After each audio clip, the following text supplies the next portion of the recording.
Welcome back to No Buzzwords. Please, if you're watching us, I want you to share this with your friends because otherwise nobody watches us. Michael and I are really sad about that. We're on Facebook now. Please like and subscribe. Watch us on the Spotifys. Watch us on the YouTubes. Today in studio, we have very, very special guests. Some of you might know these two folks from South Kitsap area, mostly. South Kitsap area.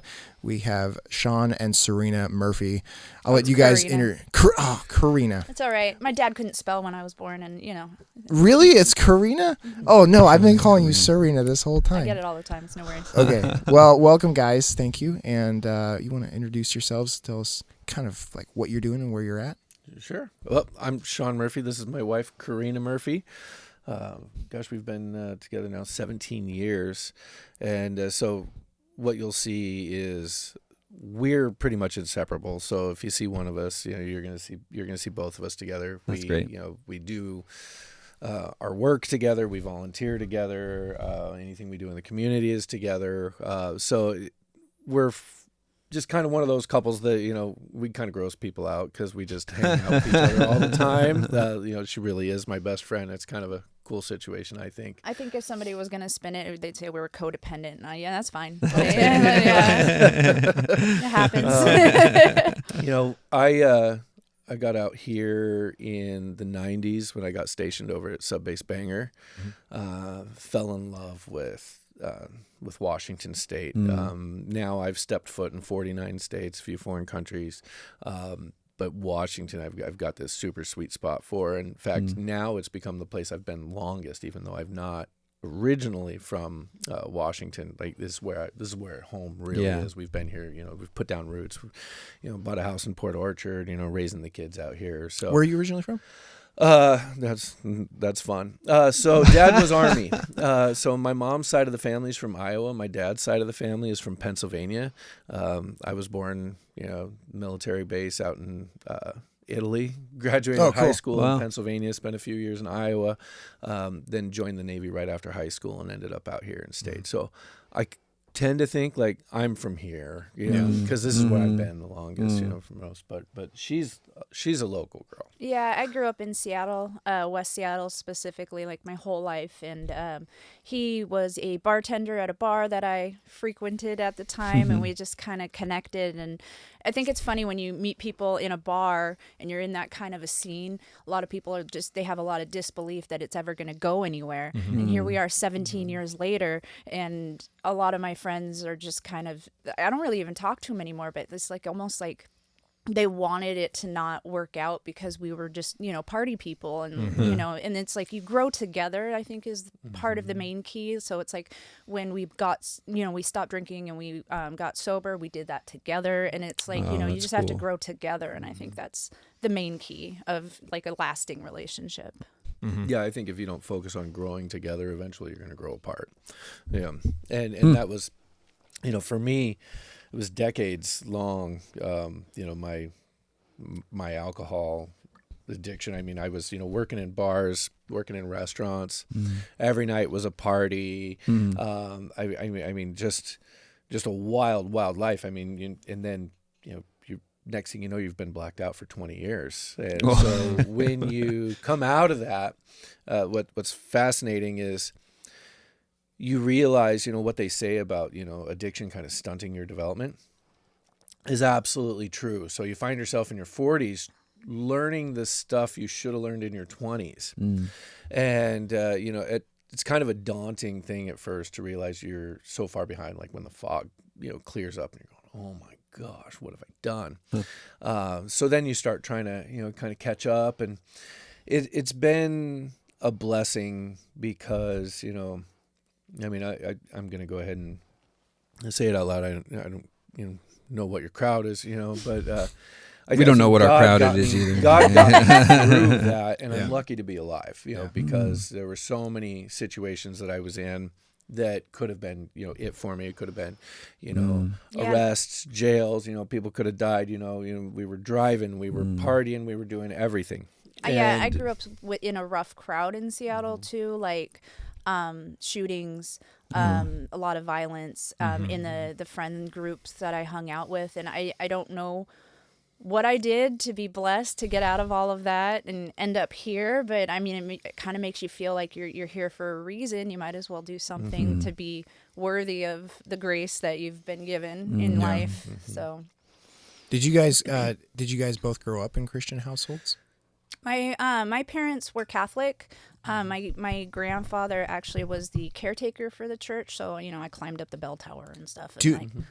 And in West Seattle, I don't know if you know West Seattle very well, but Holy Rosary Church is like when you're on the main California Avenue in West Seattle, there's like this big church with like they don't ring the bell anymore, but they used to ring the bell. That was a church my grandpa was a caretaker for. They have a private school there. That's where my mom and her sister and brothers went to school. And I think every kid goes through that rebellious phase, when they're like 13, 14 and, just kind of steps away from the church. And I just kind of walked away from all of that. And we kind of found, I was always a believer, but, I kind of found God again, like probably within like the last like 3-5 years.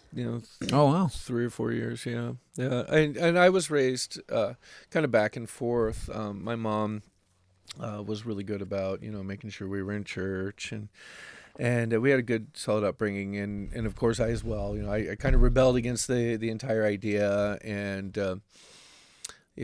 for a long time I went kind of down an agnostic path. I always believed, that God's out there, but, I had a lot of trouble, identifying, what core beliefs I really had.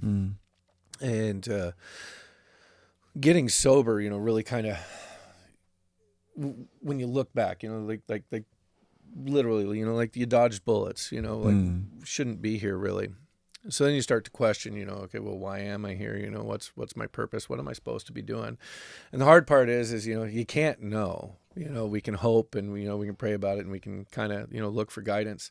But a lot of the things that we do is really that search for like, where are we supposed to be doing and what are we supposed to, we know we need to give back. We know we need to be helpful in the community. And we know that, let's face it. I think the reality is we're in the spiritual warfare of our generation right now, with what's going on all across the world.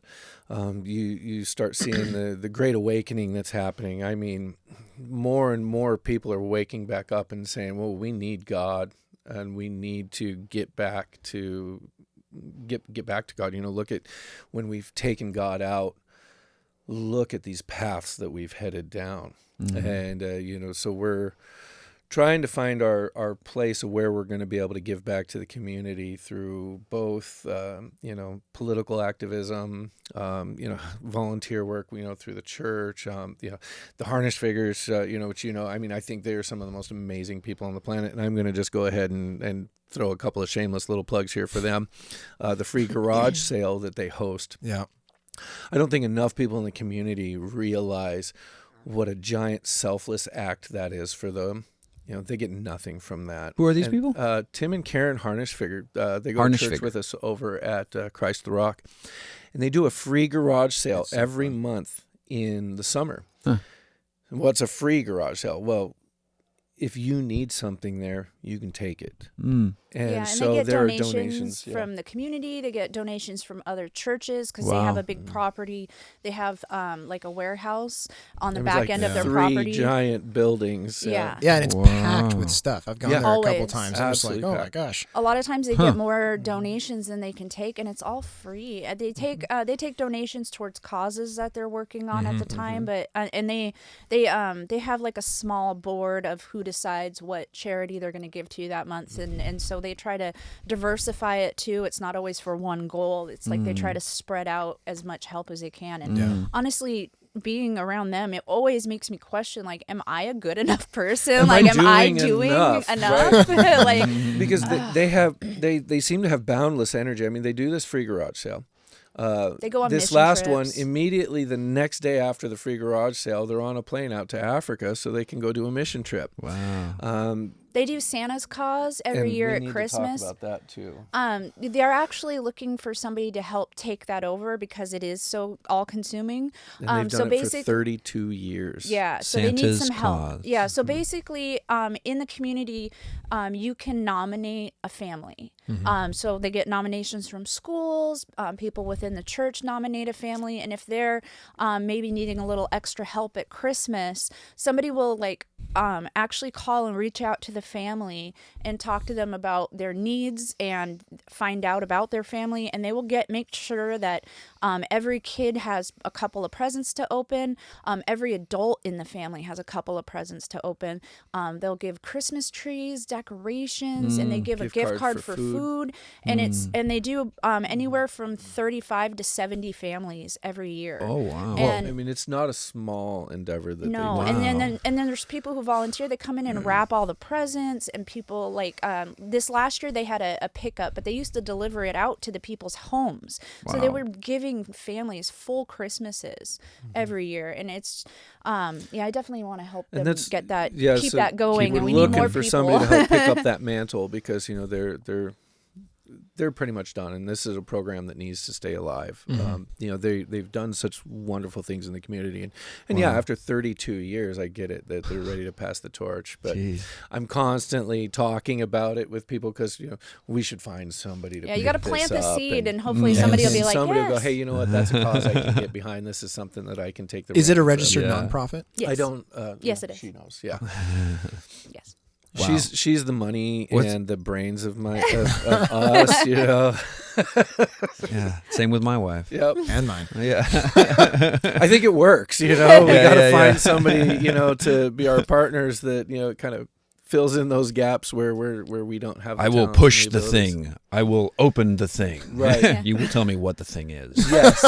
Usually a pickle jar. Well, it's kind of funny because that's kind of how, with just jumping ahead and trying to get into doing good in the community, is kind of what got us involved in politics in the first place. Yeah, it was a weird accidental dip into local politics because we were just trying to do something good in the community, and we'll kind of go back and forth on the story. What we were really trying to do is, at the time, we had a life insurance business.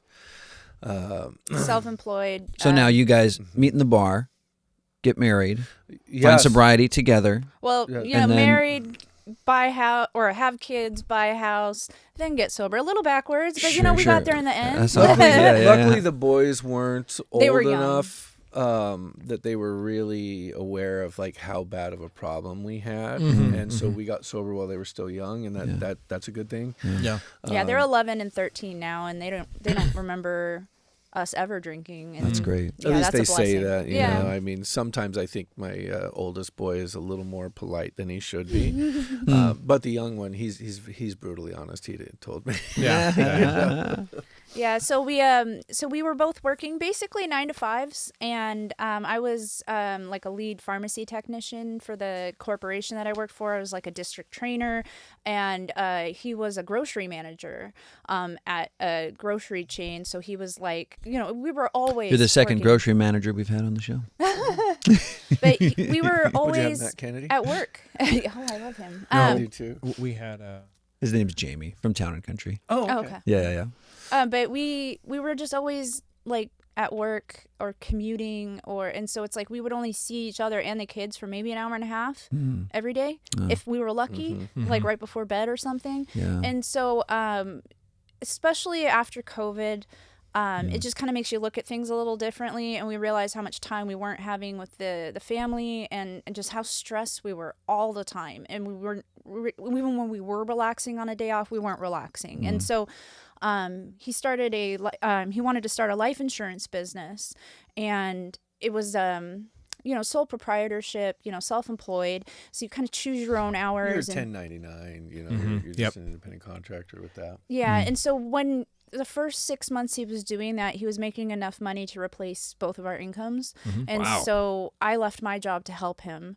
And we were doing that, and we were doing some community work to kind of get some marketing out there, kind of get our business's name out there. So we were doing park cleanups, and we were just organizing people meeting and doing garbage pickups. And We had done a few of them. I think we did 7 of them or so altogether.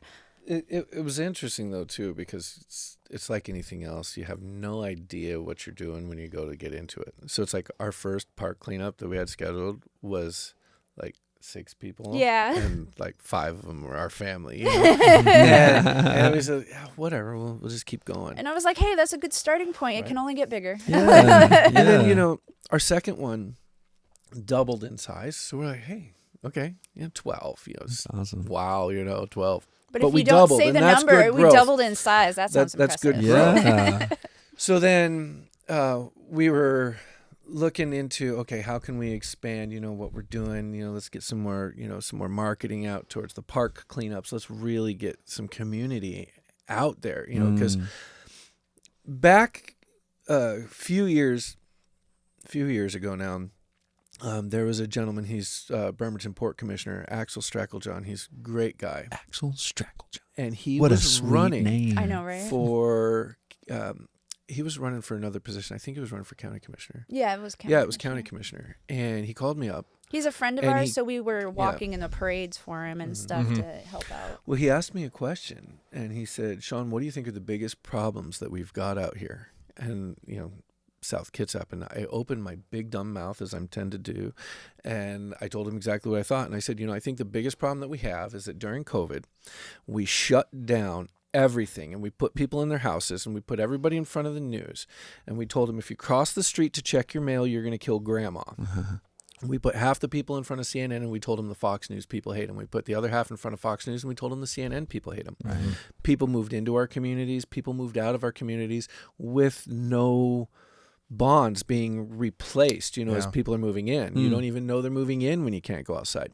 So our sense of communities, I think, at that point were really damaged and collapsed. And so I told him, I said, if you want to fix things, what you need to do is you need to get people out, interacting with each other again. Because once we all start sitting down and talking. What year was this? Was it 3 years 21? ago? It was right Yeah, after yeah, COVID. so- Yeah. It was like pretty immediate. Like after the lockdowns had somewhat been lifted.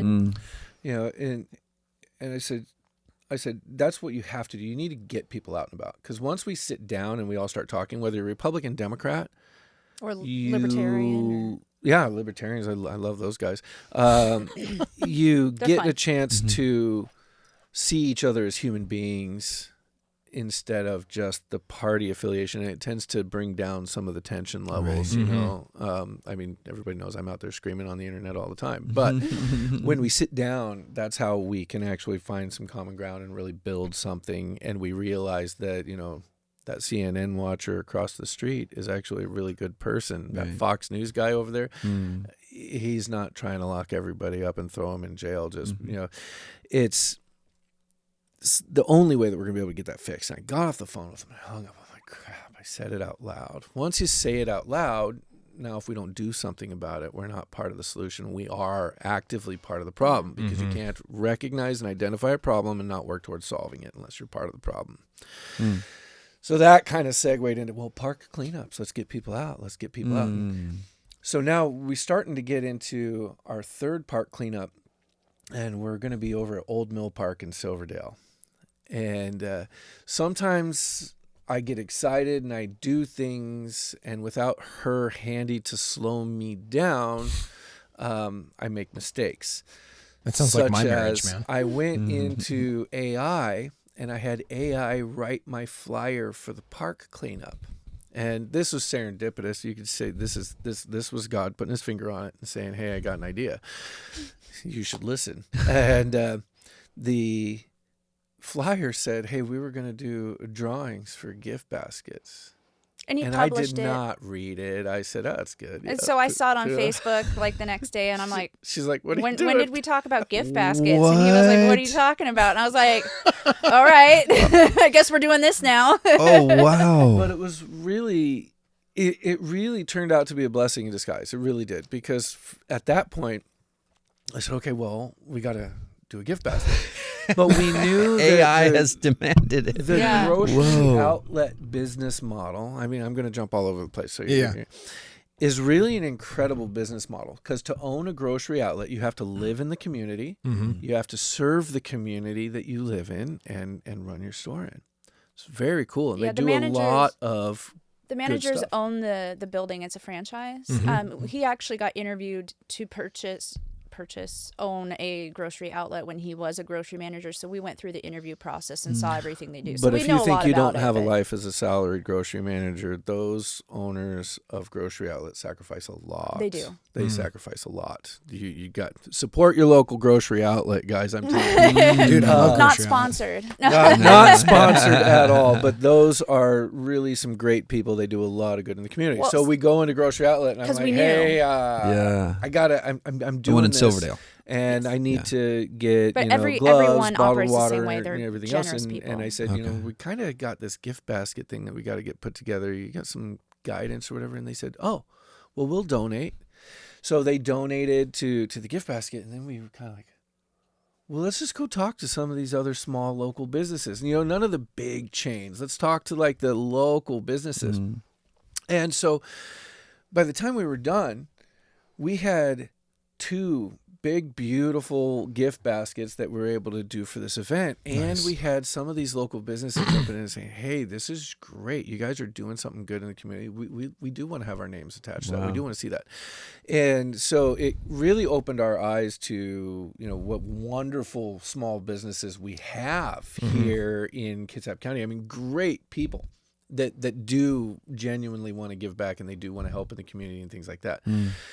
So we got done that event, and once again, hey, we doubled our, Nice. our amount of people, Yeah. And then at that point, I was approached by a couple of local musicians. They said, hey, we saw what you're doing with your park cleanup event. We want to play at your next park cleanup event at no cost. And I'm like, well, it's not that kind of event. And he's like, It could be. Yeah, that was exactly literally pretty much what he said. So we said, okay, let's make it then a community event. So we were looking at Kitsap Regional Park over in Port Orchard, and we Also said, known okay, as Jackson what we're going to Park. do is we're going to have the day where we start with a park cleanup, and then we're going to shift it into like a community, like barbecue, or just kind of a community Cool. get together event. So we start looking at vendors, Kona Ice, love them. They came over with their truck. Wayland's Cool. Wieners, they did hot dogs for us. The local pour art studio, Dana's Pour Art, came over, and so the kids could do pour art painting on the rocks. Yeah, so when they wow. were They doing finding, the park cleanup, the kids could find their favorite rock, and then like she had her son out there helping her, so they would wash the rocks and then let the kids do pour art paintings on the rocks, so they would Is let that- it dry and have it take home. I literally Wow. found one last week, I think. No, it could have. There's actually a community on Facebook called Port Orchard Rocks. Oh, okay. All right. And so they actually people will paint rocks and they will leave them around the Port Orchard. They have one for Silverdale and Bremerton as Okay. well. It's kind of a weird, cute little community. It's quite adorable. yeah, You can keep your eyes post open rocks while you you're out and find about. on Yeah. there and like Some yeah. people carry an extra one in their pocket, so when they find one, they just swap it. Oh, So nice. then the people come through. It's kind of a cool little idea. Yeah. We're not involved with it, but it's a cool idea. And then where we kind of put our foot in it with this event was I invited Michelle Caltier, I invited Semi Bird, who was running for governor at the time, and I figured, well, hey, it's a community event. They probably, Michelle represents that community. She probably wants to come in and spend some time, chatting with people. I was like, it'd be a good draw for the community. Well, that's when I realized that the Parks Department, they're nonpartisan, which is cool. I mean, I want my Parks Department nonpartisan, but at the time, you don't know what you don't know. You So, can tell we're when a going into this Republican mowed ignorant. the grass. Yeah. Like, this is Yeah. It's so important to the infrastructure. The trees do not want to be clipped by red scissors. And so the Parks Department says, hey, we can't do this. We can't be associated because you've got, candidates and Sure, you've got, sure. reps that are going to be there. I said, oh, okay. Well, we have a solution. It's going to be 2 events. Yeah. We're going to do a park cleanup, and they're not allowed to be there. And then that park cleanup event will end, and we'll have a second event that will be the community, The event band there. and the food. Parks Department said, that's good. We just can't be part of your, your thing there. So when you do a community park cleanup, the Parks Department is actually really involved, and it's easy to get one set up. You reach out to your Parks Department, you say, hey, we want to come clean up one of your parks, and they say, great. Are you first aid certified? Do you have training? Do you have PPE and everything else? And you say, no, I didn't. I was just trying to go pick up some garbage. Wow. And they say, that's not a problem. We are. So they actually will come down, they'll provide the PPE, they'll provide somebody who's got the training, and they're just excited that they have people coming to help them out. Sweet. So it really was a smooth, Is this department, is this a Kitsap County municipality like that taking care of this? Kitsap or is County this, Parks Department. Okay, so it's not Port Orchard. No, so Jackson Park is actually unincorporated. Okay. Port Orchard is an interesting layout. A lot of people think Port Orchard is just Port Orchard, but Port Orchard, a big amount of what you're in town, but you're not in town. You're actually unincorporated Kitsap County, which I personally think is a good thing. You don't have the extra stuff that comes with the city. And But you can't vote for the mayor. Yeah, and that's that. That could be an issue if you can't vote for your mayor. But it is kind of cool being able to have that mix. And so then we said, okay, well, Parks Department, we're holding this other event, and they said, okay, who's your insurance? And being kind of an insurance guy, but I do life and health. I don't do events. Property I don't do casualty. property casualty, anything like that. And I said, well, it can't be that hard. Let's go find insurance. Couldn't find insurance. They were all saying this is a political rally. I'm like, no, this isn't a political rally. They said, you have candidates there, right? I said, yeah. They said it's a political rally. Yeah. So we couldn't find insurance. So then I remembered, well, hey, I met this guy over at the Kitsap County Republican Party. Let me just call them and ask them who they're using for insurance. And we weren't involved in the party at the time. It was just we were friends with a couple people who were. Yeah. But I'm like, hey, they're going to obviously know who I who can to go talk to to for insurance. And they said, well, we'll sponsor your event. So they basically sponsored and allowed us to say, okay, this is now a KCRP event, Kitsap County Republican Party event. It's not, our event. It's their event. And that worked out really well because otherwise we wouldn't have been able to do it. And then we were like, okay, well, what do we owe you guys? Like, whatever. And they're like, oh, They we'll talk. said, Your allegiance. come spend some volunteer work. And so we did. Yeah. Well, because basically all that they wanted was us to help get involved with their events committee because we were already doing events. It was something we were already doing. They were like, can you help us throw a few events as well? Because we want to step that game up kind of thing. And so that's basically was like the gateway into getting more involved. Wow. And so, I feel it's important to say now at this point, any views that we express today are our own views, and we do not represent Kitsap County Republican Party or any other group while we're here talking. And I think that's important to state because a lot of times, once you've run for office and you're involved in a party, opposition wants to try to pin your words onto the party and wants to say, you're representing the party, you're speaking for the party, and So the party's like, I don't know that guy. I'm not authorized to speak for the party. I'm just a guy, and so. Well, and that's the beauty of freedom of speech. You're speaking for yourself. You don't have to have permission. Like you can just say your views, and that's the glorious part about our country. Yeah. All said though, so your position with the KCRP, what is your official title again? I'm the state committee woman. State committee. So basically, when the state party, the Washington GOP, they meet quarterly. So and there's also a state committeeman and the chair.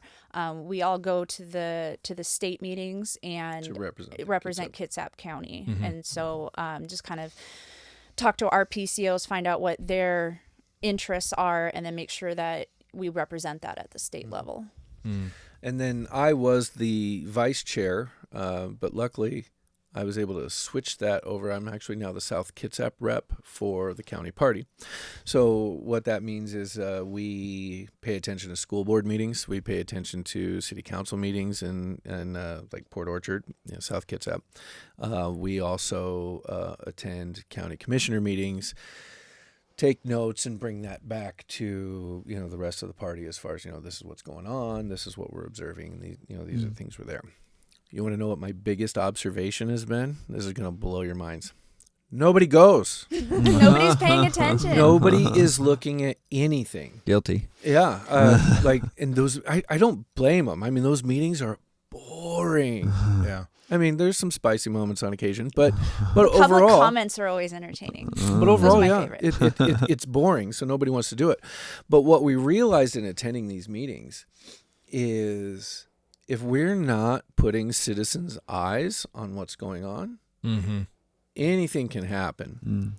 And it's not enough for us to say, okay, we vote for you to represent us. You need to follow up with, now that you're representing us, this is what we want done. This is how we want you to represent us. You got to hold them accountable. Well, there's millions of dollars on the line. I'm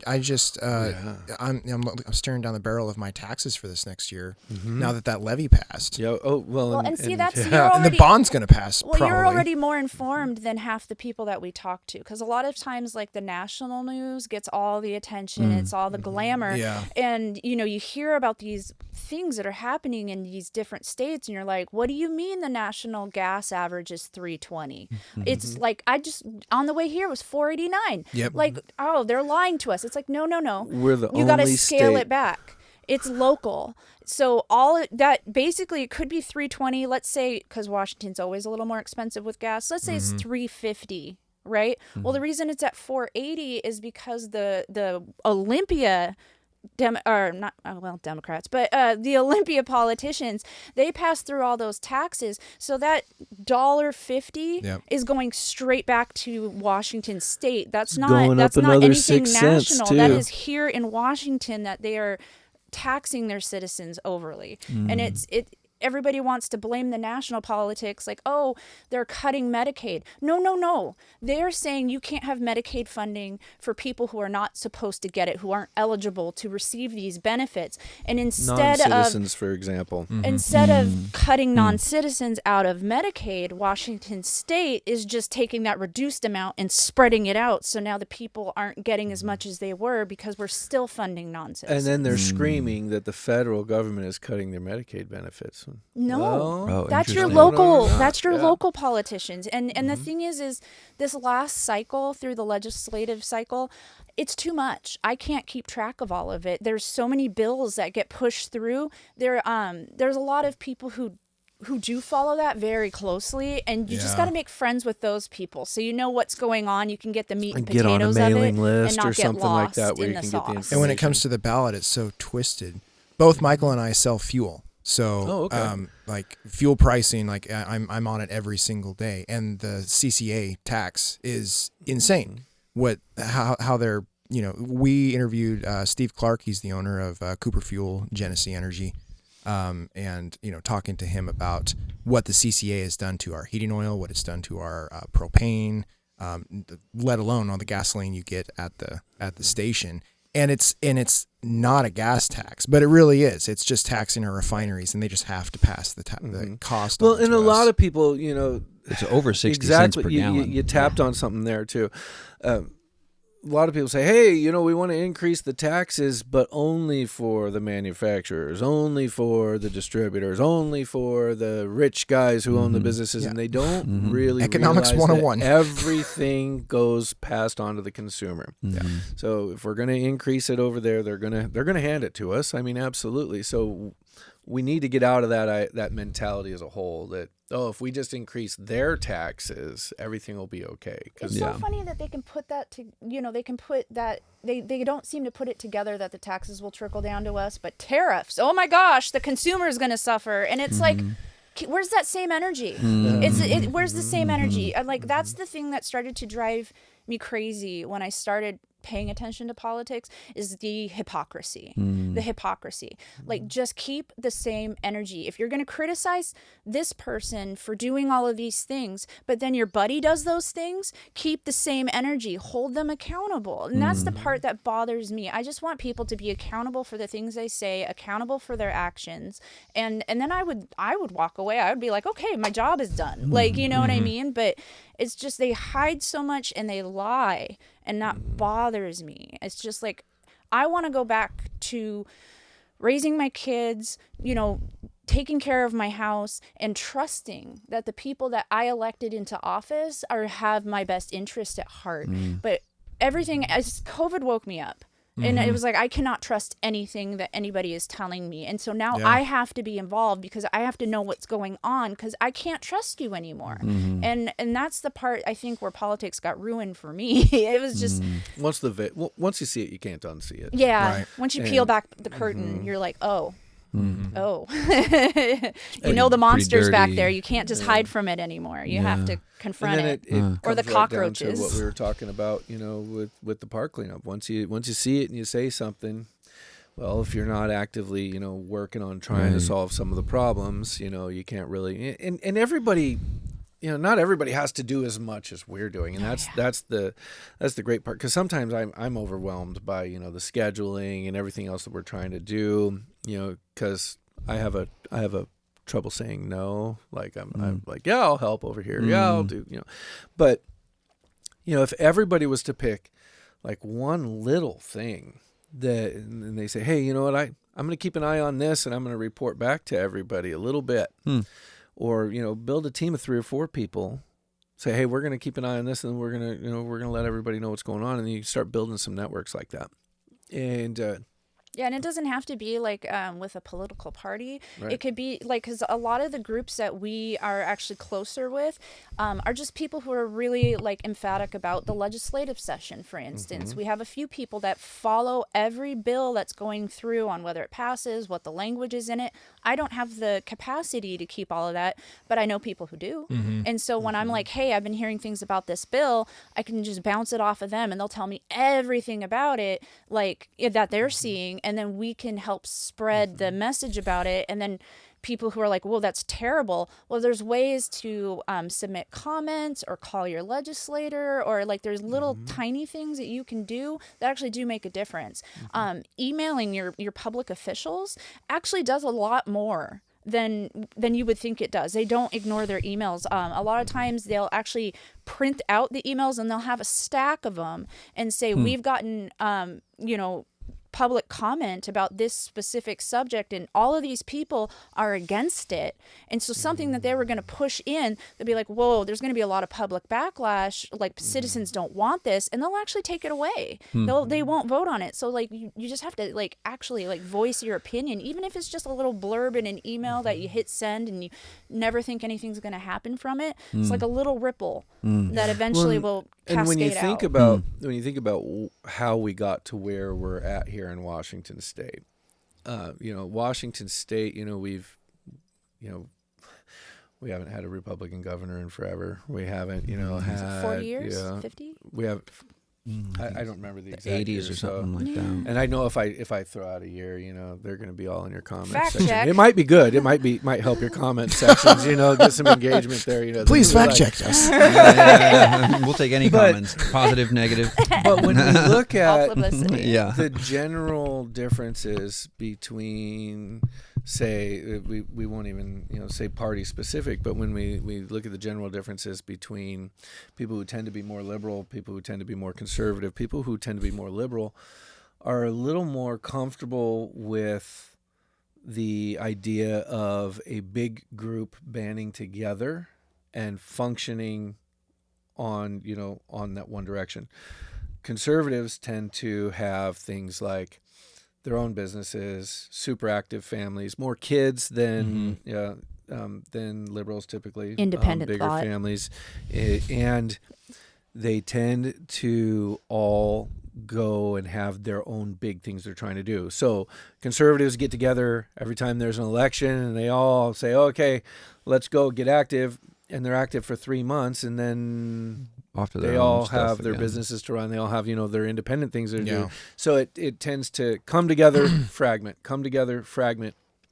whereas you don't see that so much on the opposite side of the aisle. As they all come together, they all go the same direction. And I mean, that's how we get some crazy stuff that comes in. I mean, and that's how I think seeing more people leaving the the Democrat Party coming over to independent or libertarian or conservative is because they're saying, whoa, we've been marching in the same direction as you guys all this time, and now we just keep getting pulled further and further, and we don't recognize the party. It's not the same as it was. And there's a lot of people dropping out to become independents now, and I think it shows. It's like on a spectrum, on like political scale, there's like the extreme 10% on both sides that will bring about like really bad negative publicity for the movement as a whole, whichever side, it doesn't matter. The thing is with the conservative side, that little 10% kind of stays in its corner because the rest of us, we're like, it's too far, dude, too far. We're all independent thinkers. We're like, whoa, this isn't right. Whereas the other side, it seems like they've been marching in lockstep to try to get their agenda pushed through, that if you say anything outside of what the main group is talking about, you're ostracized, you're publicly shamed, like you are cut out. And then it seems like that little 10% got louder and louder and louder, and they're still only 10%, but they're the loudest 10%. And so everybody's like, oh, we're supposed to be doing this. And it's like, whoa, guys, we've gone too far. But if you say anything against it, now you're out. And so I think it just got pulled too far. They're going to have to rein that in. You know what I mean? Because that extreme 10% is just, it's too extreme, and it's going to tear everything in our communities apart. Well, for It example, would be the same if it was the opposite side too. I'm not saying that. It's just they're the one that's most popular. Right. Well, and if you look at even our current presidential administration, how many of them were Democrats? I mean, back in the day, Trump was a Democrat. Elon was a Democrat.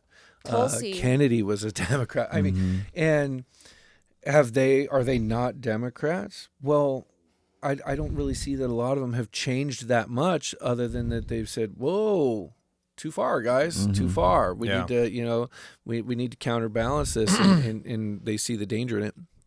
And so I think you're going to see over the next few years, as wins keep stacking up, I mean, my gosh, he just ended a 30-year war yesterday. And on top of, ending a 30-year war, now he's got 2 nominations for Nobel Peace Prize. Have you seen the amount of children who have been rescued over the last 2 weeks? Hundreds of children, hundreds of arrests on child trafficking. Oh, wow. Is this at our border, or is this in? Oh, that's this the is US. in the country. This isn't even down at the border coming across. These are massive operations that are being broken up. Yeah, so nobody's talking about it on the main, on the public big forums. They're sweeping that under. We're like, hey guys, this is huge. These are hundreds of kids being rescued. Thousands of kids. So when the borders were open, a lot of times people with families were kind of expedited through. So people would get kids. They would I've heard stories. I don't know how true it is, but you hear rumors of people just purchasing children from poor families, and coming in with these children. I've seen body cam footage of police interviewing people coming across the border, and the kid's asleep, and they're like, oh, he's just really tired, and they try to wake the kid up, and it almost seems like the kid's drugged. So they're there's what did they say, 350,000 unaccounted for children that came Once across again, the that border, number's going to be and now wrong. they don't Fact know check where us they in the are. comments. Fact check us, please. Can somebody pull up the clip where he actually quotes where these children were going? Kennedy made testified before Congress, I think within the last week, saying how one person was coming in, and they have picture, I guess, I'm assuming, but it was one guy or whatever, and he had changed his name, changed his address, and he had 42 children issued to him from this government to take custody of them. Ooh. And some of the addresses were shipping containers, parking lots, strip club. These are the addresses nobody was checking. Oh, and these kids are just getting issued out, and so it seems like over the last couple weeks there's been a lot of FBI and ICE raids specifically on these kinds of rings, because these you'll see one blurb and you'll read the article, but nobody else talks about it again, about 109 children saved from one operation where they arrested 70 criminals and rescued these kids. But why isn't that all over mainstream media? Everybody wants to focus on all these negative things, and it's like there's so much more positive happening than negative. Bad news sells. It does. Unfortunately, So frustrating, the bad and news does sell. that's why I'm like, that keep the same energy. Like, everybody wants to talk about when there's a Democratic president, like, oh, or look at how great and amazing all these things he's doing are, but pay no attention, over here to these bad things, where it's completely flipped with Trump. It's like they want to focus on maybe one or two bad opinions he has, or if there's a policy that you don't agree with, that's perfectly fine. Everybody's allowed to have those opinions, but why can't you acknowledge the objectively good things as well? Like, why can't you show both sides?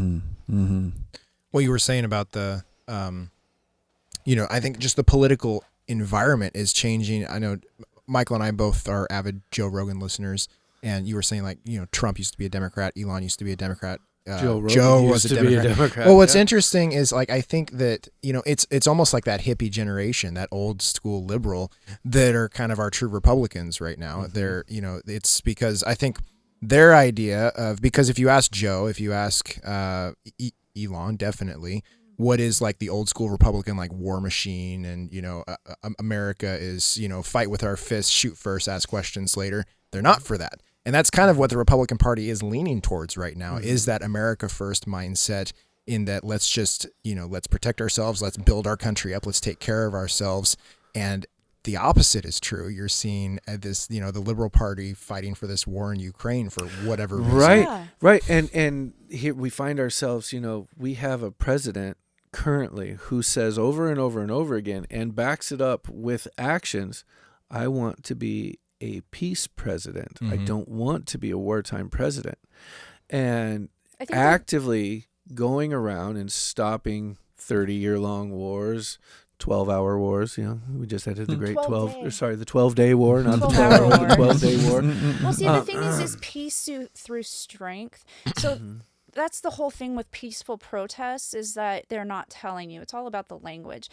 You can only have peace if there is the threat of something happening otherwise. Otherwise, there's nothing to back it up. You're just showing up. But if there is the possibility of something else, and you're choosing peace, that's the main idea, is you're choosing to be peaceful when you could not be.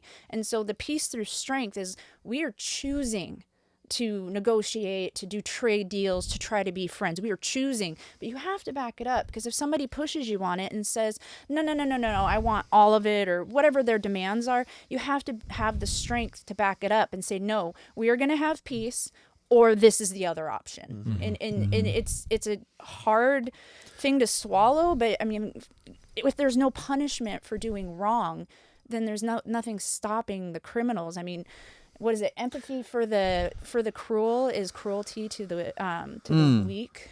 I'm a huge believer in that. You can't just be empathetic to, this guy was stealing food to feed his family. I'm like, well, and his drug addiction. Like, you can't just.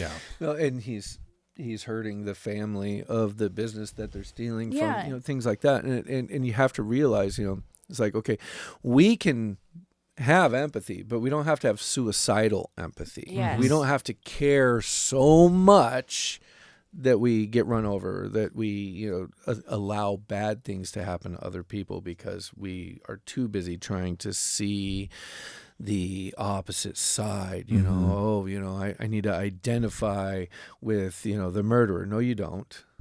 You don't. At that point, when you start identifying with the murderer and trying to be so kind to the murderer, you're doing a disservice to the true victims and their families. And so we need to kind of find that balance of, like, I'm not for cruel and unusual punishment, but I am for punishment where it's where it's warranted. I wish our local folks take more just like not what would Jesus do, right? So you never see any story in the Bible of where Jesus, he was always empathetic, but he never enabled anybody in their sin, and there was still personal responsibility for your actions. You still have to make atonements, even if it was a small thing. You can't just be like, oh, my bad, my parents didn't pay enough attention to me, and then just get away with anything you want. You know what I mean? then Like expect it to you have be- to make atonements for your crime. You can't just have that victim mentality where nothing is ever your fault because of your circumstances. You have to put through the effort to change that. All right, we're back after a quick bathroom break. Sean, what were you saying? You had a cool story about the weaponization of permitting? So, yeah, I mean, permitting is actually a very interesting way that local government can kind of put their thumb down on you and control you in ways that you didn't really think were possible. So one, let's dispel the myth that you own your own property. You do not. You're renting it from the government. Right. And generationally, you can still lose that property. Stop paying your property taxes just for a year and see what happens. Okay, you're not going to go anywhere. But there also needs to be a balance of, this is my property. I should be able to do what I want with it. Now, while I was campaigning for county commissioner, I talked a lot about individual property rights and what I should be able to do and not do on my own property. Now, I'm not saying we should just get rid of all regulations and, create slumlords and unsafe environments for renters and, people who are patronizing businesses and things like that. But let's talk about my own house, okay? Now, hypothetically, if I have a single-story house, the hell do I need a permit to put a deck on my house? It's for public safety. Well, it's my house. It's not public safety. I have insurance that I carry in case somebody gets hurt on my property. That's kind of my obligation as the homeowner. I'm obviously not going to sue myself if something happens, but if something happens to somebody on my property, we have insurance to cover that. Now, I should be able to just build a deck. And then when I sell the house, there's a process in the home sale called home inspection. The home inspector comes through, they look at this deck, and they say, that deck isn't very safe. Then the seller and the buyer get together and they say, well, do you want me to rip out the deck? Do you want me to build a new deck? Or do you want to just buy the property as is and maybe I knock the price down a little bit? Right there, we've taken the government out of the equation and the problem is solved. Who's hurt by not having that permit for the deck? Okay. I want to widen my driveway 3 feet. Well, you need a permit. Why do you need a permit? Oh, because of drainage. You're blocking up the drainage. Get the hell out of here. Get out of here.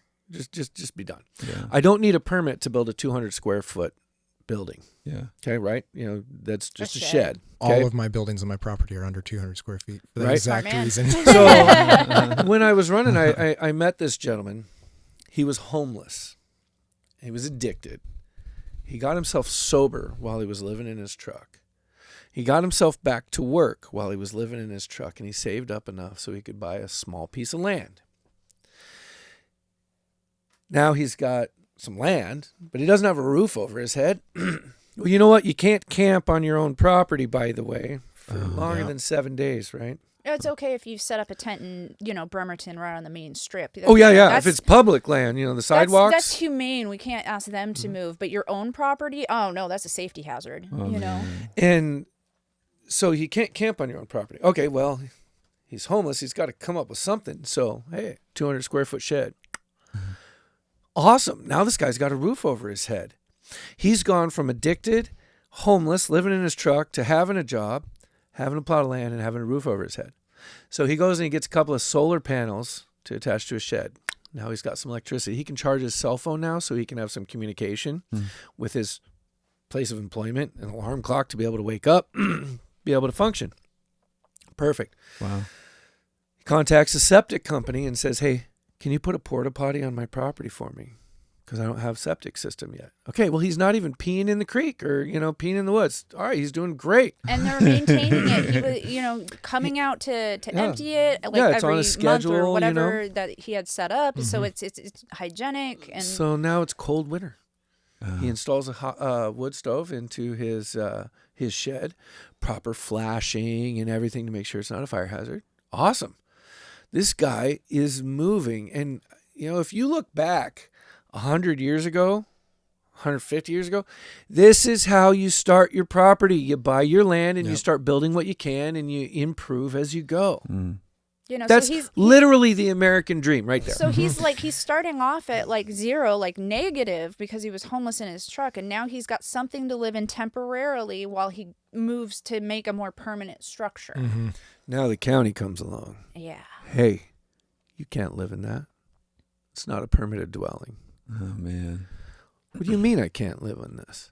I'm doing everything right to get me. You would rather, as the county, rather than make a decision based off of my specific situation, you want to hit me with this code, that code, the other, so that you can find me, so that you can eventually take my property, and then I can be back homeless again? Back homeless again, because that is compassion.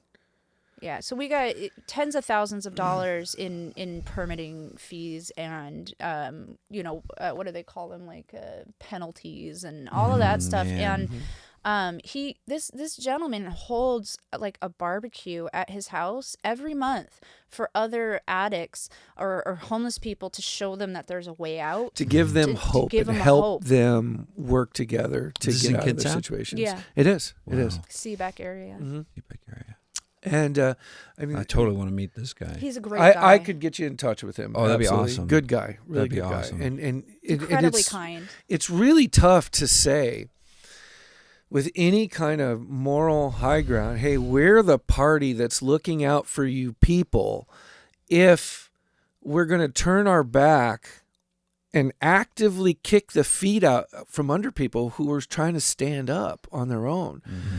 You know, it's just backwards. Yeah, it's like they have this suicidal empathy of like trying to relate to these people that are in these tough situations when a lot of them statistically they choose kind of that life. But here is a very beautiful, shining example of somebody pulling himself up, pulling himself out, and just maybe he didn't even ask for help. All he did was like look for the proper permitting to make sure he was doing things in the right way.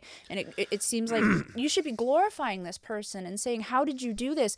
How can we reproduce this result? How can we help help others? other people to do the same thing? But instead they're like, oh, you didn't dot every I and you didn't cross every T. And You're 6 feet off on your buffer zone, tear it down and start over, things like that.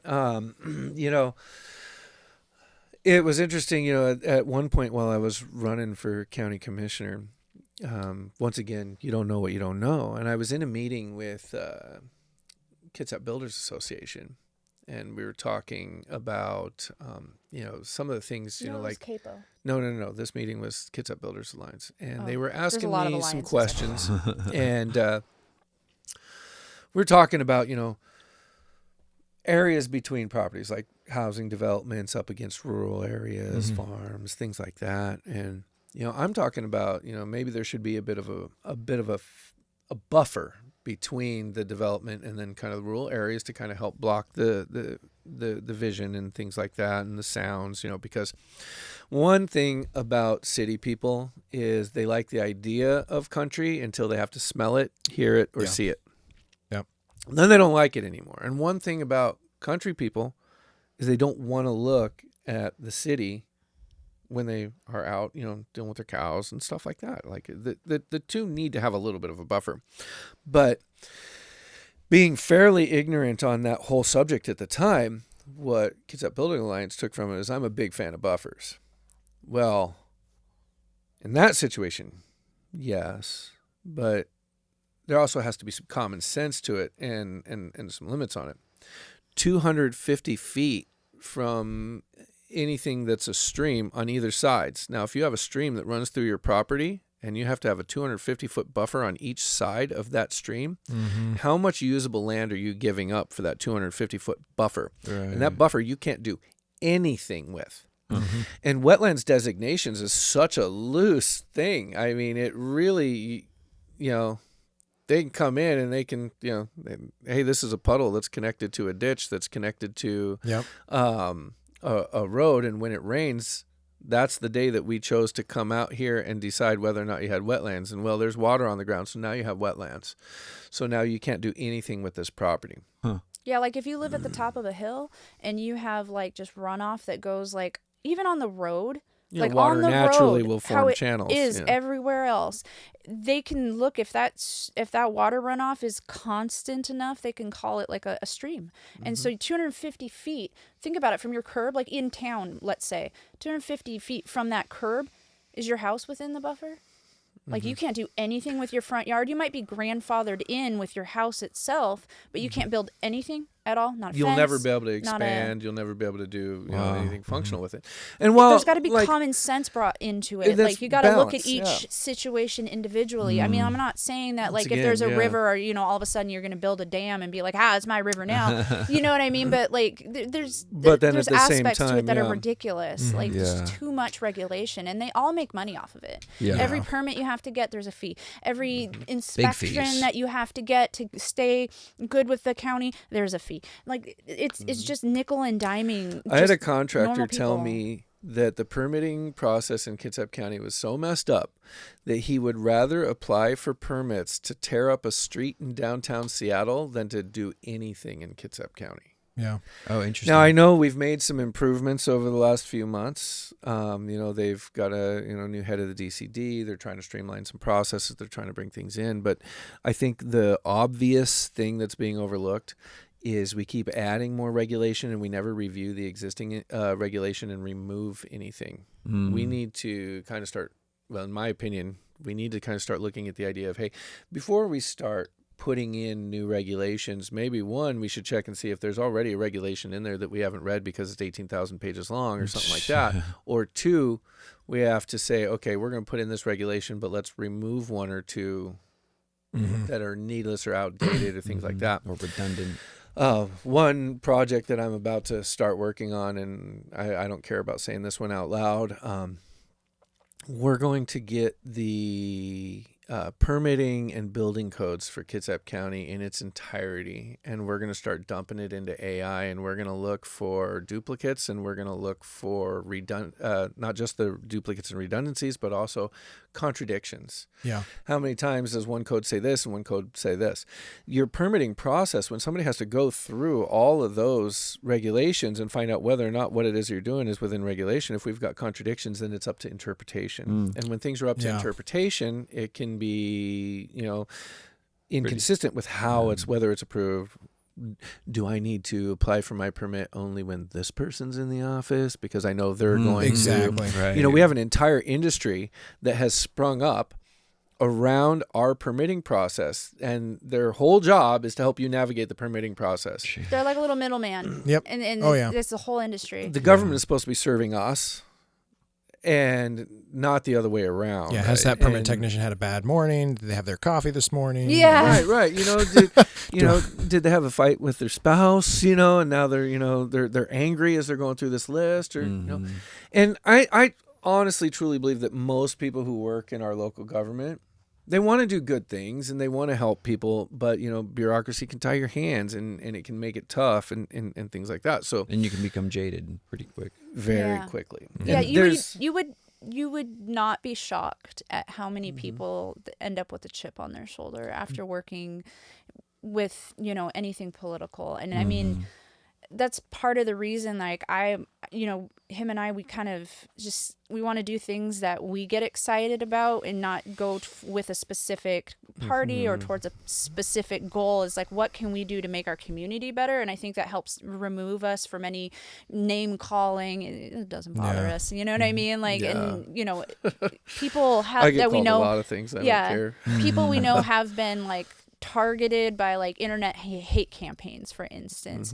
That doesn't bother us, you know what I mean? And so it's easier to be a little bit removed and not get those chips on your shoulder. And I think that's what we would want to encourage more people in the community to do, is just, what are you passionate about? Find something that interests you, even if you're not passionate about it, but it's interesting. Like if Find there's something. a specific, like let's say you're trying to build something and all of a sudden you look into the permitting process and you're like, wait a minute, maybe that's something that you want to like do a little digging on, and those little tiny changes of people getting involved create ripples, and that's what's most important. Like we had so many people reach out with the permitting process. It was so big during his campaign. We had somebody who had like a pile of garbage or like, you know, and brush and like, you know, sticker bushes on right next to their road, and they wanted to clean it up, but the road, you can't clean it up without getting permission. So he reaches out to the city. Oh, actually, you're unincorporated, so you have to reach out to the county. So he reaches out to the county, and they're like, you don't have a permit to clean that up. He's like, that's why I'm calling you guys. And they're, you know, and then like the process got so bad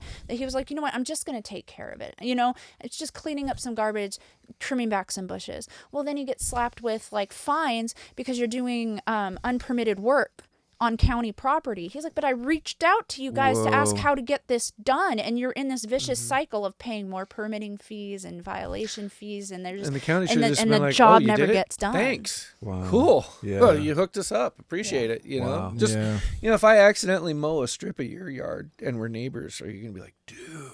I'm not.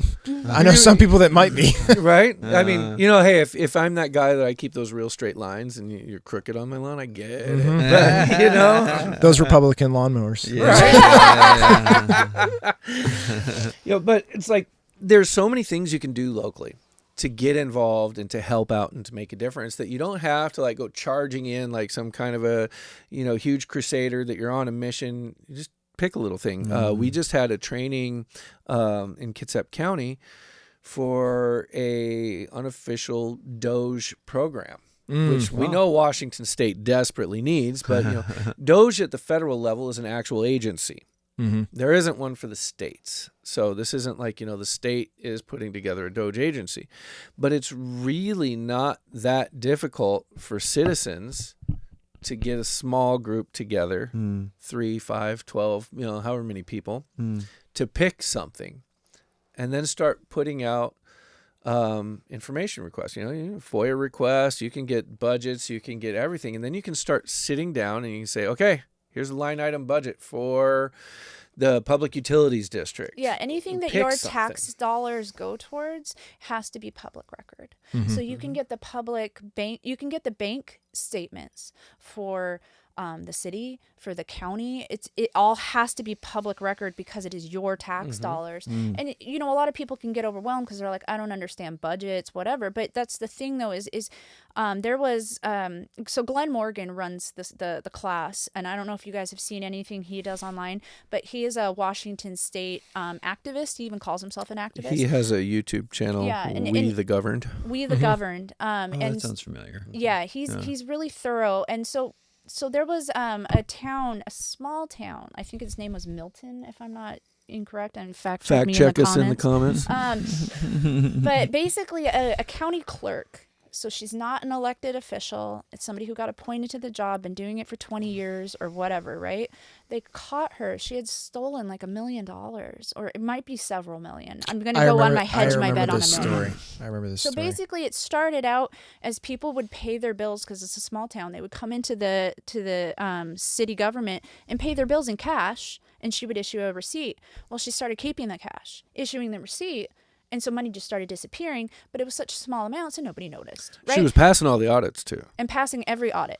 And so the thing is when you commit a crime and there's no punishment for it and you don't get caught, it doesn't just go away. You don't just like, oh, I feel guilty, I'm going to stop. It escalates. And so it escalated. So she started writing herself checks, and it was small checks, and so it wouldn't get noticed, right? So this I guess this guy, he got elected to city council, he wanted to be part of local government, and he didn't know what he should be doing. So he just started asking for the bank records and going line by line down the item and being like, okay, what is this going to? What is this? Who is this contract with? Just asking questions. Which is honestly a great way to get to know your job, right? Can I see your budget? Like, what are we doing? Yeah. What are we spending money on? So she had actually stopped almost stopped covering up her stuff because she had been doing it for 15 years, 20 years, whatever it was. She stopped trying to hide it. She was using the city's ATM card and just going to the ATM and withdrawing cash. Wow. Just straight up So taking then they're cash like, out. what do giving you it to guys herself. have this much cash for? So And they're like, she- we don't. Yeah, and so like I guess they found the ATM withdrawal, the one that tipped him off, I guess, was just a large amount. It was like $3,000 or something like that. And they were like, that's a large amount of money. Where did that go? And they started tracking all of the ATM withdrawals, going back to the checks, going back to the missing cash from years ago. And that's how they caught her. It wasn't like a Doge thing. It was just a citizen. I mean, yeah, he was in the city council, but you can do that without being on the city council. You can request bank records and just look, how is your city spending money? And you can do that for public officials. There's a lot of public officials who all of them in Washington State have to file an F1. An F1, it discloses what your assets are. So the value of your home, if you have rental properties, your investment accounts, it's basically your financial layout for who you are. And you can, and then obviously you get an income. Well, you can compare, you have to refile that F1 every year. So you can compare, okay, so when he first ran for office, he had a $250,000 house. He had like $5,000 or $5 million, who cares, in the stock market. Well, then all of a sudden he's in office for 2-3 years. Now his F1, his houses, he's got 3 houses. He's got $750 million in his stock. And you're like, wait a minute, something ain't right here. So, I mean, you can look at a city, you can look at a person, anybody who works in the government, it is all supposed to be public record. And any single person can request that and just take a look. Well, and when you think about the fact that nobody's going to your city council meetings. Yeah. Nobody's going to your county commissioner meetings. If nobody's going to the meetings, you think anybody's looking at the money? You think anybody's looking at anything? And that's the thing, is they're so used to the idea that nobody's looking. It makes it very easy. And one of the things that Glenn Morgan was talking about was, you don't do these things because you're looking for the big fraudsters. But what will happen is, once people see that there are eyes on it, suddenly things just stop. Yeah, he was And mentioning that's the that, goal, yeah. is we want to stop the bleeding. It's our money. We don't want to be wasting it. We don't want to be sending it elsewhere. Ferguson just said, despite all the increases in taxes, that we have a budget shortfall. Yeah. How do we have the largest tax increase in history for Washington State and a budget shortfall? Waste, fraud, and abuse. Wow. Or we're just too bloated and we need to start cutting things, and we're constantly adding and adding and adding and adding. Yeah. And every time they add something else, it just makes it harder to track. People get frustrated and they stop looking. And Glenn Morgan was actually mentioning the fact that there are, like, I forget which town it was, but the same concept. The guy pulled the budget, started looking at each line item, and they were hitting their budget marks or getting into a deficit pretty frequently. But all of a sudden, with this guy, he never found anything. But when him checking line by line what each item was, all of a sudden there was money back in the accounts. All of a sudden, their budget shortfall wasn't there anymore. It's because the people who were committing the crimes stopped doing it because they thought they were going to get caught. They realize somebody's watching. Paying attention. Yeah. And that's really, like, I think the big takeaway for the people who are listening today should be, pick something small. Yeah. Just put your eyes on it. Or just meet people who are doing things. And just be a part of a network where you all talk about what's going on locally. And nobody can do everything, but everybody can do something. And find something that's interesting to you. Do you want to go do counter protests? Do you want to be an activist? Go do that. Do you like numbers? Do you want to go do audits? Go do that.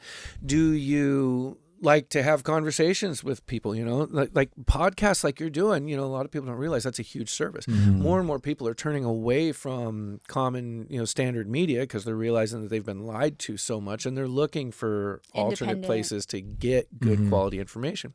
If what you can do is just as simple as, showing up to a meeting and taking notes.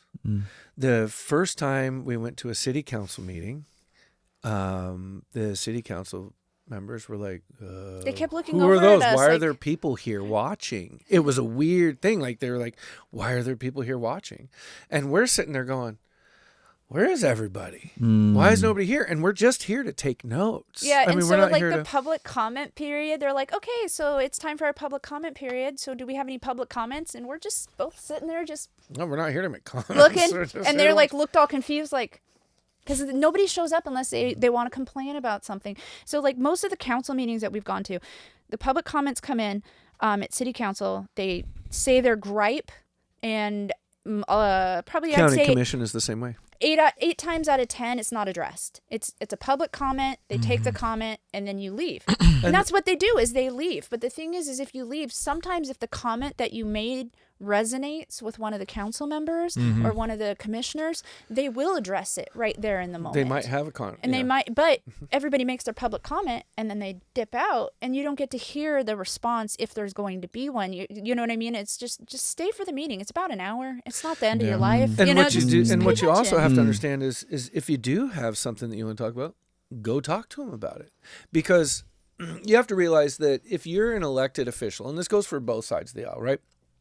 You're elected to go represent the people. Now, if the people don't tell you how they want to be represented, you have to guess. Okay, right? And then so, that's where you get that like, really are you loud calling 10% everybody? under Are you their calling sign. everybody? Yeah, and be Yeah. like, They're the hey, loudest. do you guys think I should do this? Like, what should I do here? What do you guys want? And you hear crickets. Well, now you have to guess. You know, and we run into that when you have a population that's apathetic or feels like their voice doesn't matter or that they're not being heard. They don't show up and they don't make their voices known. Then you get somebody who's elected to represent them, and they're like, well, I don't know what to do. And then the opposition shows up and is loud. Yep.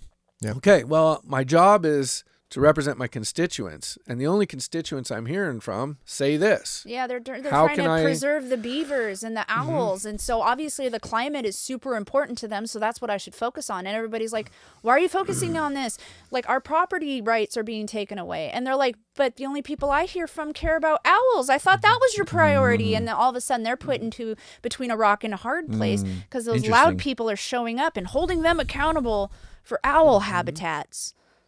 Yeah, like Yeah. what? I think showing Why up is that the at, priority? showing up at council meetings and voicing concerns is, I think, probably the biggest and easiest thing that you can do. You know, and sometimes people get nervous, they get scared, you know, going up to the podium to go say their thing. That's okay. You know, that's standard, you know. I hate talking in public. I absolutely detest it. But, you know, running for office, you know, I had to do it a lot. And I was never comfortable with it. I always, you know, would walk out of there feeling like, you know, I'm an idiot. You know, I'm saying the wrong things. I'm not getting, you know, the message across. But then you realize, okay, everybody feels that way. You know, they don't. You know, there's a very small portion of people who really enjoy, you know, going out and speaking, you know, publicly and things like that. But once you've done it a couple of times, then you realize that the commissioners, the council members, and all those people, they really are your neighbors. They really are, you know, the same members in your community. You'd run into them at a Safeway and you wouldn't have a problem chit-chatting if you didn't know who they were. They'd just be somebody, you know. And so once you can get past that, then it becomes really easy to say, hey, you know what, guys, I don't think we're heading down the right direction on this. Or, hey, you guys are really, really nailing it on this. And I think that's also something that gets missed. How many times are you seeing a guy doing a great job and you say, dude, you're on point. In fact, we'll go ahead and we'll do that right now. And I don't care about using his name out loud. Eric Warden in amazing. Port Orchard. I was on the Port Orchard City Council. And that guy, he goes out there dressed in normal clothes at odd hours of the day. Nobody's paying attention. And he's actively cleaning up downtown, like picking up garbage and making the place a little better. That guy cares so much about the city that he was born and raised in that his service to the public is truly service to the public. Eric He's not Warden. doing it with, you know, signs and a team and a media blitz. He's just out there, Just being a picking up. genuinely good guy. And he has I think they all do it now. I don't know if he was the one who He started it. coffee with the Okay, he did council start it. member, Okay, yeah. coffee with a council member. So you can come and speak to him at a coffee shop once a month.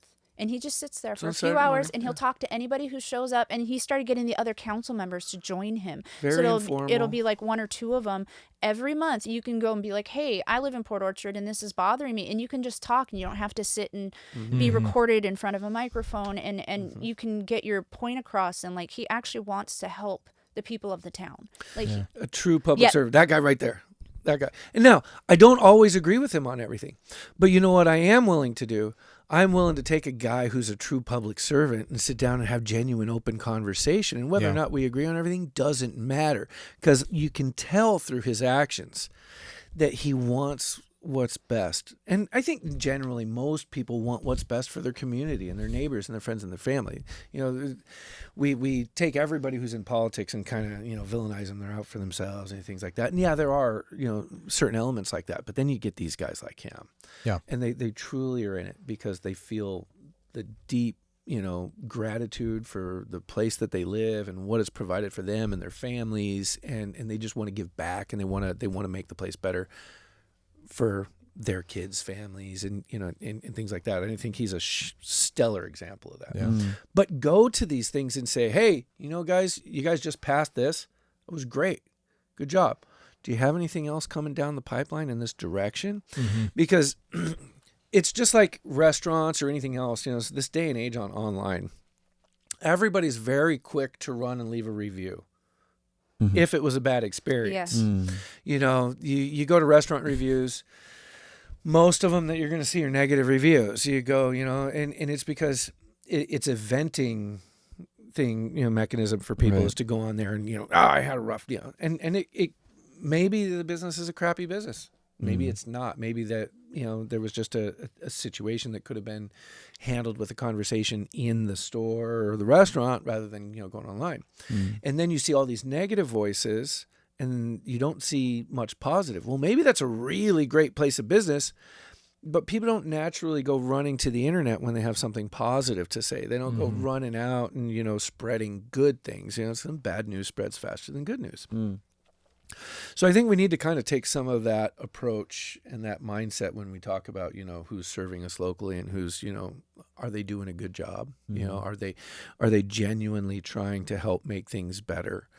And if they are, then those are the people that we need to, you know, kind of embrace as a community and say, okay, how can we help them? You know, and even if you don't want to get like super duper involved, where you don't want to show up to all the city council meetings, for instance, using Eric Warden as an example, right?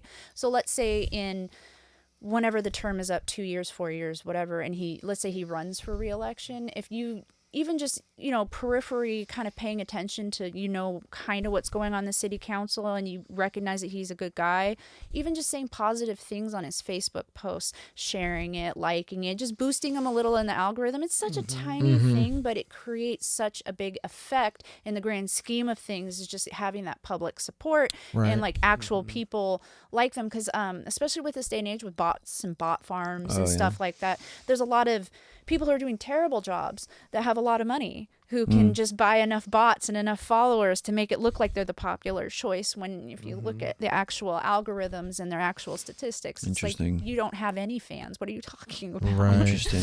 Big smoke screen. Yeah, and so you just, you know, just genuinely be like, if you want to see, you have to be the change you want to see. So if you are on social media and you want to see more positive stories, you need to interact with them. You need to teach the algorithm that this is what I want to see. I want to see the positive things. I want to see people doing good work. So you have to interact with it and do the engagement, because then the algorithm will start promoting that to you. And so if you focus on the negative and all you ever comment is about the bad things going on in the world, that's all you're ever going to see, because it thinks that that's what you like, and it's going to keep giving you that information. And then you'll never see hundreds of kids being rescued. You Yeah. know? Yeah. So where do you guys think Kitsap is trending? Kitsap's tough to say where it's trending, because we do have a few pardon me, we do have a few elements that aren't everywhere. You know, we're a big military community, and so a lot of what the military is doing is going to, you know, affect here. And you know, we do have some advantages, such as sub-base Bangor is pretty much a permanent duty station for most people. They get stationed here. The only other option is really Kings Bay, Georgia, you know, if you're on the boomers.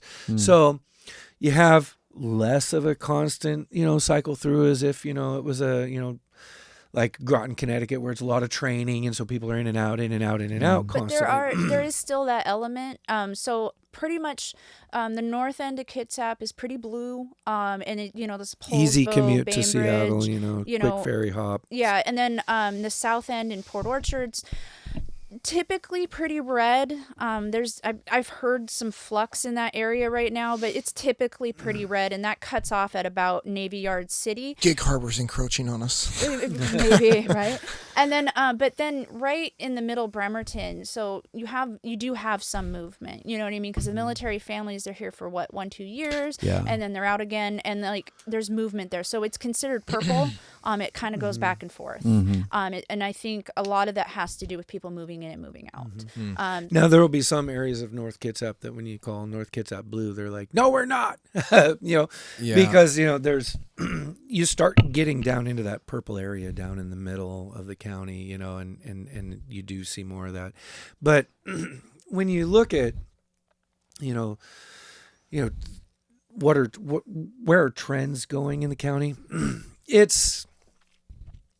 It's really hard to pin that down because it really depends on who you talk to. Yeah, I mean, who's running the poll? People tend to associate with like-minded individuals, Guilty. So when you're associating with like-minded individuals, it's easy to find yourself in an accidental echo chamber, and you think that oh yeah, people are agreeing with me here. Well, maybe that's not really the case. So if you look at, say, the last really, where can I talk about? I can talk about, okay, my county commissioner run.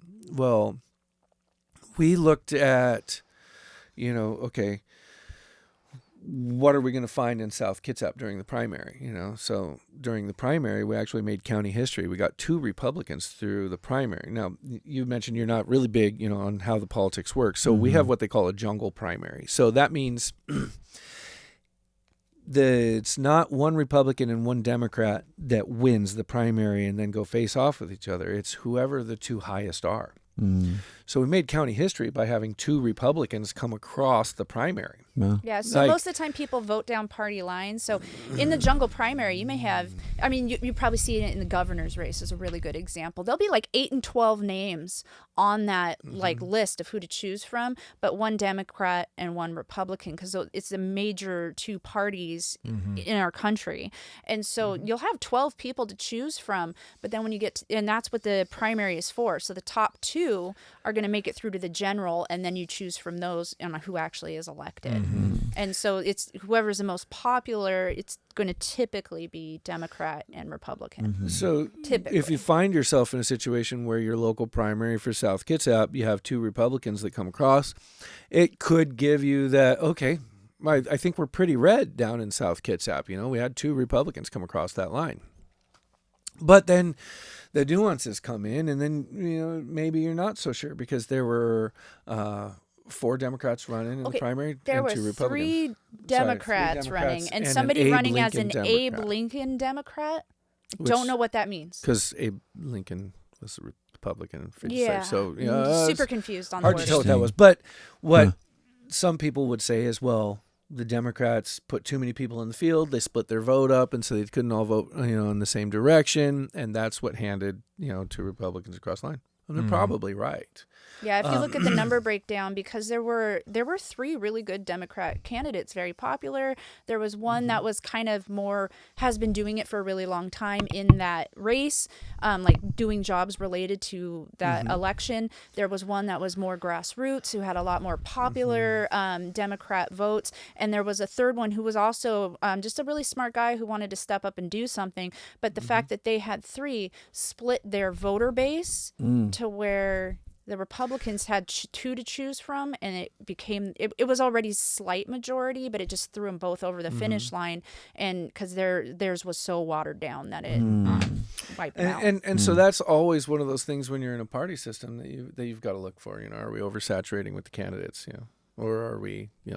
But what we actually are running into in Kitsap County, I mean, for example, there's not enough people running for office that are conservatives. People aren't stepping out. I mean, when you run for office, what a lot of people don't realize is you're really putting yourself out there. I mean, you really are. You're opening yourself up for personal attacks on your business. It's... You need a team. On your family. I couldn't believe the amount of mail that came into my mailbox that were attacking candidates like children. Yeah, and I mean, it gets ugly. Well, and the worst can sometimes be party on party violence, like Democrat versus Democrat, Republican versus Republican. They can be the most vicious, which is surprising because it's like, aren't we on the same team, guys? Like, come on, like let's chill out a little bit. And so that I think is the hardest part to overcome, and I think that's the part that a lot of people get turned off of politics in general for, is the infighting, and it's on both sides. And it makes people step back and be kind of apathetic. And you need to build a team. It needs to be kind of organic. So it's like we have a lot of people that we've met, especially doing park cleanups already out in the community. We had people that we trusted to help us with the campaign and stay focused, because things can pull you to the side, and all of a sudden you're in a debate on Facebook that you're trying to get your point across, but you're more just fighting with each other, and it may just be like a 1 hour, 2 hour event, but it can tip your whole candidacy run, because now people have that, like you get emotional and you attack people when you're upset. I can't have that in office representing me, and that one little thing where you can't step back and be like, well, this isn't productive or helpful. If you don't have enough people to pull you out of that, you can get sucked in and you end up with a chip on your shoulder. Do you know John Crist, the comedian John Crist? I'm not sure. I don't know. Oh, dude, he's hilarious. He just did this whole bit on having a political burner account, so he'll make them fight on this platform. I love it. I love the idea. That's great. But when we look at candidate pools, a lot of people, like they think that political candidates are smarter and more qualified than they are. Now, don't get me wrong, there are some amazing people that have great educations, business backgrounds, and everything else that run for office. But then you also just get a lot of regular people, running, and people tend to give them a little more credit than they deserve. Myself, for example, I'm just a guy. I'm a dad, I'm a husband, I'm a guy who lives here, and I see some things. I'm like, this isn't cool. Let's go see if we can address these things. The next thing you know, you find yourself running for office. Now, that doesn't mean that you can't have somebody who's just a regular citizen step in and serve in those roles. In fact, it used to be how it was just done. You get somebody who's a regular person involved in, their community, and they step forward and they serve. And a lot of people are hesitant or scared of stepping forward and throwing their hat in the ring to go serve because, one, like we said, it can get vicious. People attack you and they assume that the worst of everybody who runs. Like, oh, you must be in it for some reason. Well, and that's kind of why I was saying you need your team as well, is because then, if it is like an online kind of thing, I mean, the internet's not real life, people, I'm sorry. But if it is an internet attack kind of thing, you can have your network of people kind of be like, what are you talking about? You don't even know this person. Like, and because sitting and trying to fight, like if you told me something negative about me and I sat here and tried to fight with you about it, what would that matter? What would that accomplish? Yeah. But if he speaks up for me, if he vouches for me, and then he vouches for me, well, now all of a sudden your opinion doesn't seem so credible because there's all these other people that are contradicting it. So you need to have a team around you. But like I was saying before we started this, like, as far as normal people getting involved in stuff, you got to start at like a smaller level just to see if it's even something you want to be involved with, like a school board. Public utilities districts. Water mitigation, like there's committees that actually they vote and decide rules and laws that affect you day to day, and it's a bunch of people you've never heard of from, like, in a department you've never heard of. And they've created this rule, and so it's like, if you find that you run into like let's say a permitting process you need to go through for something on your property, well, you find out that permit was put into place by some committee that meets once every 6 months or whatever their schedule is, then maybe you want to go and talk to that committee and be like, hey, can we change that? And then all of a sudden starting to get slightly involved, and it's kind of a gateway thing. You slip down that slope. Next thing you know, you're sitting on that committee, Yeah. and you're want helping to people. guide the direction. We Right. need more people who are just going to go sit on these committees and just go step up and get into these smaller areas. And that's really, I think, going to be the solution to not enough candidates for the other offices, is if we can get more just people who are concerned and care about their community to go sit in onto these other communities, and then they'll realize, oh, okay, I understand what's going on over here now. Maybe we can adjust it. Maybe we can make some positive change. And then they start running for, boards and these other things. And then it's kind of like resume building. So you were on a committee for a year, and then you were, the chair of the committee for a year. Well, now you can take that experience and you can run for an office, like a city council, or sometimes I know that the county commissioners, they will a lot of the times appoint people to like different committees. So now you have that on your resume. You can apply for like openings like in the Parks Department committee, where you can help decide stuff for the parks in the county if that's what you're passionate about. And then you build that resume. Now you have a lot of experience working within the county, even if it's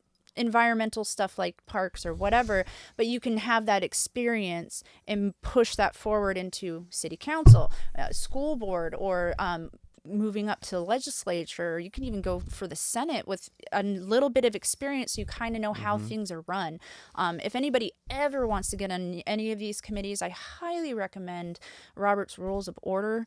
It is complicated sometimes, but that is how all of these meetings are run. And if you ever want to get on any board or anything, that is how they run their meetings. And you can't get stuff done if you don't know the rules. If you don't know the game that they're playing on how to get things done, you're never going to get anything accomplished.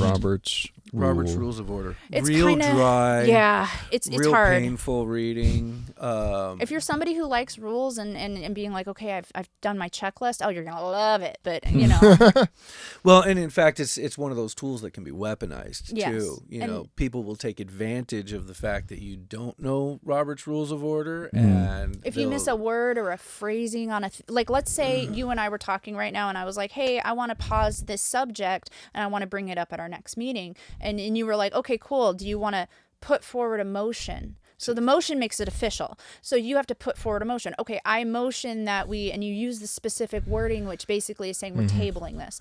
Well, if you did not put into your original wording that we're going to readdress the subject later, they never have to bring it up again. They never have to bring it up again. And they're like, you're like, I wanted to talk about this. And then they're like, oh, but that's not what your wording was. Your wording said that we were done with the issue and we were done talking about it for that day. We've moved on. We're done. And so now we're not going to bring it up. But you're like, but I still want to talk about it. Like, okay, you can make a motion at our next meeting. So now it's 6 months later, or 3 months, or whatever their meeting schedule is, and and people wonder why nothing gets done. You know what I mean? Yeah. If you don't know Robert's Rules of Order to get things done, it's going to be snail's pace. It's going to be pulling your hair out, and it's kind of like permitting. But it's also the same way. But it can also be the same way if you get a bunch of people in the room that all know Robert's Rules of Order. Everybody's, I make a motion, I want a table, I want to, and then like they're all going back and forth, and then you're lost in the sauce, and you can't even follow along. You're like, that's when attrition kicks in, and people give up, and they don't want to get involved anymore because they look at this and they're like, "What the hell are you idiots doing?" And then they're like, throw up their hands in disgust and walk away, and then now they're no longer part of the conversation, and they get run over as citizens by the people who are right. I recommend really picking somebody in your friend group who is like the talking head, if that makes any sense. The person who you guys collectively choose, like let's say we're going to go to the city council meetings now or something like that, but we want to address an issue, we want to speak in front of the city council or whatever, you pick your one person, and like everybody, you kind of work together on what they're going to say. If you guys get on a committee, you have your little tribe that you meet with afterwards. They help you with the Robert's Rules of Order, but only one person has to learn it. Yeah. The other people just help you with the concept of what you're doing, and then you can just be a figurehead who presents it. I personally like being a background character. I'm totally fine being like an NPC in the background, just doing like dotting the I's and crossing the T's and making sure everything's the way it should be. I think I do a lot better in that role. I don't I don't really do well like on camera or anything. I'm sure I look terrible right now. It's gonna Oh, you look awesome. Well, Cerina and Sean, thank you so much for joining us today. Thanks for your advocacy. Do you have any? I know you've talked a lot about how like little ways people can get involved already, but is there anything like with the KCRP or if people want to get a job involved with the Democratic side, like where do they go to look at that stuff? So the Kitsap Democrats, they meet in North Kitsap. Okay. I think it's in the Polsbo area. I don't really know their schedule. But if you wanted to get involved with them, just go to their website. Yeah, their website. But then with the Kitsap County Republican Party, we meet the first Monday. The first Monday of every month at our office in Bremerton. The address is on our website. Oh, and don't forget those libertarians. The libertarians. You can reach out to their website too. Those guys get pretty involved. I have voted that way so many years in a row, and it's always the vote, and I'm like, oh, well, that I didn't like go what anywhere. they have to say, but they don't. For me, it's like the execution isn't always there. And I have a feeling Right. you're going to see massive growth in the Libertarian Party over the next couple of years. Especially when we're seeing, the approval ratings of the Democratic Party dropping and dropping and dropping, people leaving the party. I think you're gonna actually see more people moving into that independent area, and I think the Libertarians are actually going to gain some ground. I mean, it might be frustrating when you're a Libertarian and you watch what's happening on each of those election cycles, but just like when I was doing park cleanups, woo, hey, we doubled our population. Yeah, right. And so there is take some positive in the growth, and if that's the direction you're in, stay the And there's course. actually a Kitsap County like Libertarian. I think there so. is Okay. absolutely. I've there met is. a few of them. I don't know when their meetings are. I don't know their website or anything. But with the Republicans, like we're always looking for people to help out at events. If you don't want to come to the meeting every month, if you just want to be a volunteer and be like, I'm a Republican and I want to show people in the county that we are here, we aren't hiding. We're at most major events. Even if you want to come to the KCRP or call us and be like, hey, what's the next event you're going to be at? And you just want to show up and make a presence. That's always an option. I am running an internship program this year. It's the first time we've ever done it. We have a full-time employee at the KCRP, but I'm running an internship. So I'm trying to get any students. I think it has to be 18 and above, but they want to just learn how to throw events or want to help. What is it like to run a campaign? What's it? What are the things in politics, Organize like step by step, and that you need to do to be kind of effective? I want to help train people, and it's a resume building activity. It's like we have enough connections now that if it's something you're passionate about, event planning, we have a lot of people who want to throw events. We can help get you a job doing that. Or if you're like, I really love running campaigns because I'm a glutton for punishment. We have a lot of we have a lot of people when they're running for office, but there's a number of school board races that are up right now that are people looking for help on how to run a school board campaign. And it's like, we have volunteers that are helping, but we can always use more. And having a dedicated intern to help with social media presence, anything like that we can be like,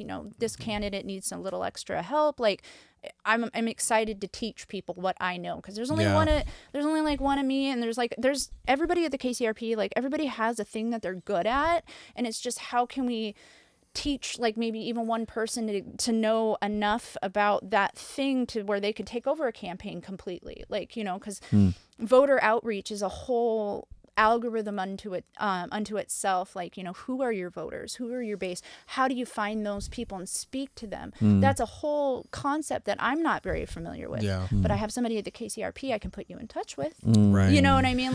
We can connect you with the right people who are going to get stuff done for you. And I would say, in closing, I'm just going to reiterate, go to the meetings that are your city council, your school board, your county commission, your water district. Start showing up at those meetings, because what you're going to find is that they need eyes on them. It's just like anything else. If we're not looking and we're not paying attention, they can do whatever they want. And we can't really be upset at them for doing whatever they want if we're not there in person. Yeah. Letting them know what we need. want. Yeah. The push for them going to the meetings in downtown Paulsbo. I don't even know if it went through, but they were trying to propose that you could not park anywhere in downtown Paulsbo without paying. Yeah. And Yeah, I that, remember oh that. man, the backlash on that was incredible. And I grew up in Paulsbo. I don't live there currently, but I was almost like, man, I should go down to Paulsbo. Well, you should, and Get you don't pissed off. you don't have to live in there to go pay attention. You know Yeah. what's going on. It's like I live in Port Orchard, but I don't live in Port Orchard. I still go to the Port Orchard City Council meetings to take notes and get the information out to people and to just hear like what's coming down, because their decisions do affect me, you know, because I'm in Port Orchard, not in Port Orchard. Right. But just the whole exercise of being there and being involved, then they know people are watching us. We need to do a good job for the people, you know, that we're representing. And it goes a long way. Just showing up, just be in the meetings. Glenn Morgan's a big fan of saying history belongs to those who show up. No, the future. Or the future belongs The to those future who show up. belongs to those who That's show what up. it is. Sorry, I It's his misquoted you there, Glenn. catchphrase. You guys are Not gonna the get history, the other copyrighted thing. now. Awesome. Well, thank you guys so much for joining Well, us. thank you for having us. It's Yeah, been a thank you. great time getting to sit down here and meet you gentlemen and have a chat. Yep, I'll probably see you at church tomorrow. Yes, definitely. I'll exactly. see you at church tomorrow. Goodbye, everybody. Nice to meet you Bye. both. Thank you. Nice to meet you.